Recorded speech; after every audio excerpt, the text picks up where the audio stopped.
भारतीय स्वतंत्रता आंदोलन के अग्रिम पंक्ति के सेनानी और प्रखर राष्ट्रवादी नेता विनायक दामोदर सावरकर का जन्म 28 मई 1883 को हुआ था।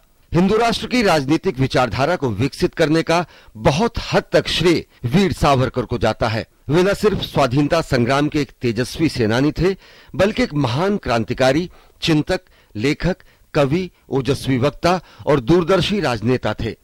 सावरकर को एक ऐसे इतिहासकार के रूप में भी जाना जाता है जिन्होंने हिंदू राष्ट्र के विजय के इतिहास को प्रामाणिक ढंग से लिपिबद्ध किया। उन्होंने 1857 के प्रथम स्वातंत्र समर का सनसनीखेज और खोजपूर्ण इतिहास लिखकर ब्रिटिश शासन को हिलाकर रख दिया। सावरकर को प्रायः वीर सावरकर के नाम से जाना जाता है। 1904 में उन्होंने अभिनव भारत नामक क्रांतिकारी संगठन की स्थापना की। 1905 में बंगाल के विभाजन के बाद उन्होंने पुणे में विदेशी वस्त्रों की होली जलाई। नासिक जिले के कलेक्टर जैक्सन की हत्या के लिए नासिक षड्यंत्र कांड के अंतर्गत इन्हें 7 अप्रैल 1911 को काला पानी की सजा पर सेलुलर जेल भेज दिया गया।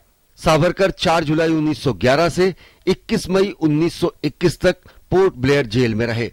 जेल में उन्होंने हिंदुत्व पर शोध ग्रंथ लिखा। 1921 में वे मुक्त हो गए। मार्च 1925 में उनकी भेंट राष्ट्रीय स्वयंसेवक संघ के संस्थापक डॉक्टर हेडगेवार से हुई। डॉक्टर हेडगेवार से प्रभावित होकर सावरकर जीवन भर अखंड भारत के पक्ष में रहे। 1948 में महात्मा गांधी की हत्या में उनका हाथ होने का संदेह किया गया।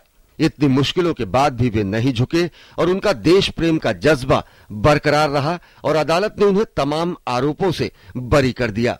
26 फरवरी 1966 को बंबई में उनका देहांत हो गया, लेकिन स्वतंत्रता संग्राम के इस तेजस्वी सेनानी की स्मृतियां आज भी लोगों के दिलों में मौजूद हैं।